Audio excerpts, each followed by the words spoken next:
Bonjour, c'est l'équipe de l'ATEM, Augustin à travers le monde, RDC. Nous sommes ici au Jivena 7 à Dungu. À présent, nous allons au rendez-vous d'un jeune rescapé et anciennement associé au groupe armé LRA. Avec ces jeunes ex-enfants soldats de la LRA, nous allons les rencontrer et puis écouter un peu son historique. Il va nous raconter les moments difficiles qu'il a passé avec la LRA dans la brousse et puis ce qu'il fait pour le moment. Et enfin, ça sera donc la vision qu'il a pour son avenir. À bientôt. À très bientôt.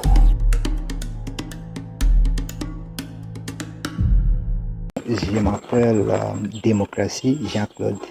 Je suis comme un rescapé qui a été arrêté par les rebelles LRA 2008 à Dourou. À ce moment, nous étions à l'école en train d'étudier. C'était vers 12 heures, les rebelles sont venus. Ils ont commencé à piller les biens des gens dans des quartiers jusqu'à arriver chez nous à l'école.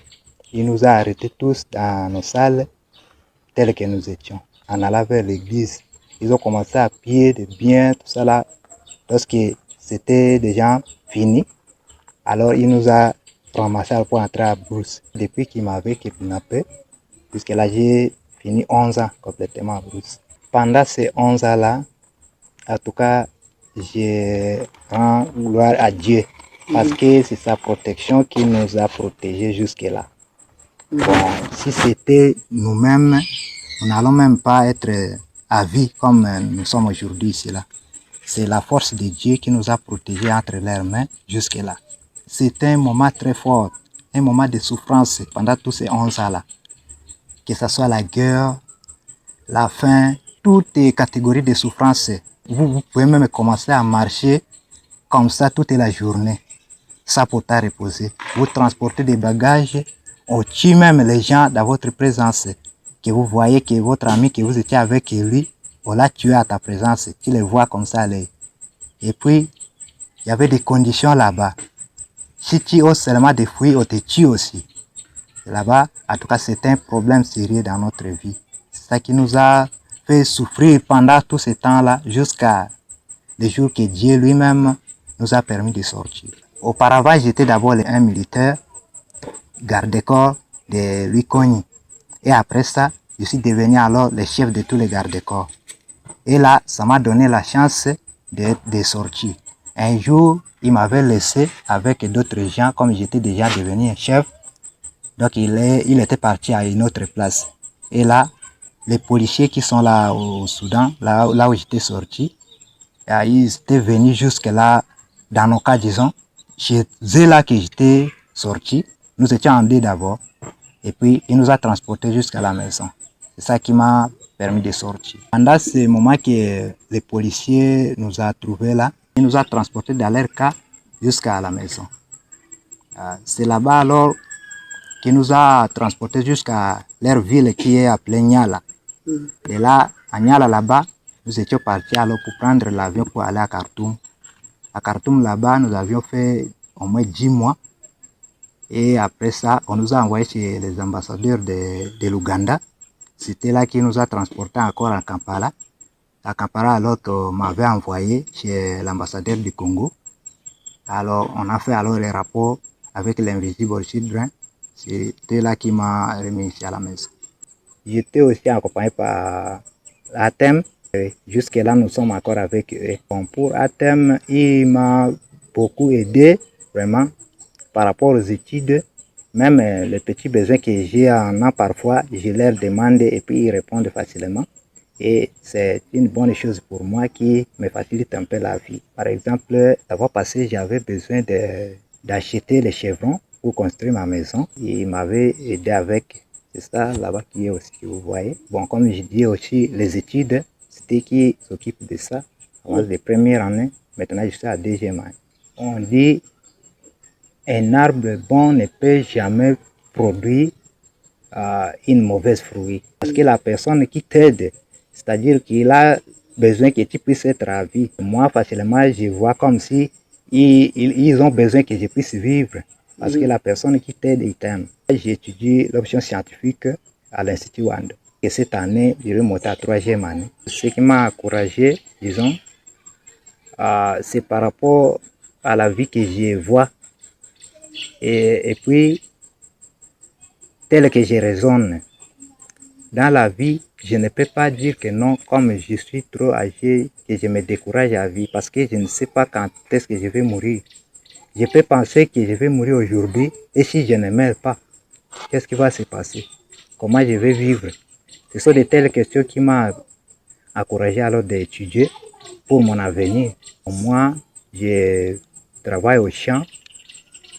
Je peux dire toutes les catégories de travail que les hommes font pour vivre au monde. Moi, je peux facilement le faire.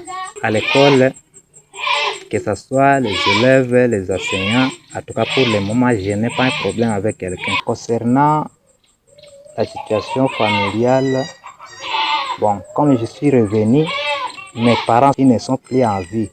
Sauf que mes soeurs, quelques-uns sont là encore. Bon, comme les parents ne sont pas là, je suis revenu seulement comme si quelqu'un, disons, un venant qui est venu ailleurs pour entrer dans la famille. Mais personne ne peut entrer, m'aider ou soit me donner ne fût-ce qu'un conseil qui peut un peu me faire oublier tout ce qui était passé à la brousse là-bas. Donc personne. Moi, je me débrouille moi-même, comme tous mes parents sont morts. Bon, ça là, je ne mets pas ça dans mon mémoire parce que ce sont des choses qui a été déjà passées. Ça n'a plus de sens pour rappeler ça aux mémoires. Oui, concernant les projets d'avenir, j'ai besoin de finir mes études et après ça, que j'ai un travail qui peut m'aider à vivre mieux et mes familles aussi. J'étais né homme et je mourrai homme aussi. Je ne peux pas me décourager. Je pourrais aussi prendre ma responsabilité en main. Et après mes études, nous pouvons librement continuer avec ces projets-là. Si à terme ces projets-là, de cette formation, disons, nous pouvons continuer avec eux après mes études. Comme mon dernier message, je vous dis merci. Je tiens aussi à remercier l'ATEM pour toutes ces préoccupations qu'ils ont prises à ma propos jusque-là. Mais que le bon Dieu soit avec eux et bénisse leur travail jusqu'à la fin. Je demande à tout et chacun qui peut m'aider parce que je traverse une période de vie qui est un peu très compliquée. Manger, habiller, tout ça là comme la vie nous recommande. Disons de toute la famille. Comme je suis revenu, personne ne s'occupe de la famille. Donc je m'efforce, disons, pour quand même assurer ses responsabilités. Bon, si quelqu'un de bonne volonté a la capacité de m'aider, qu'il puisse m'aider. En tout cas, complètement, j'y manque beaucoup pour assurer cette vie-là.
Voilà, nous venons de rencontrer l'ex-enfant soldat, M. Démocratie, qui nous a parlé vraiment de sa vie pratique, partant donc de la brousse, le moment qu'il a passé avec la LRA, et il est sorti, ce qu'il fait pour le moment, et il nous a parlé aussi donc, de son projet d'avenir. Il est bien portant, la santé, l'état mental, tout va bien.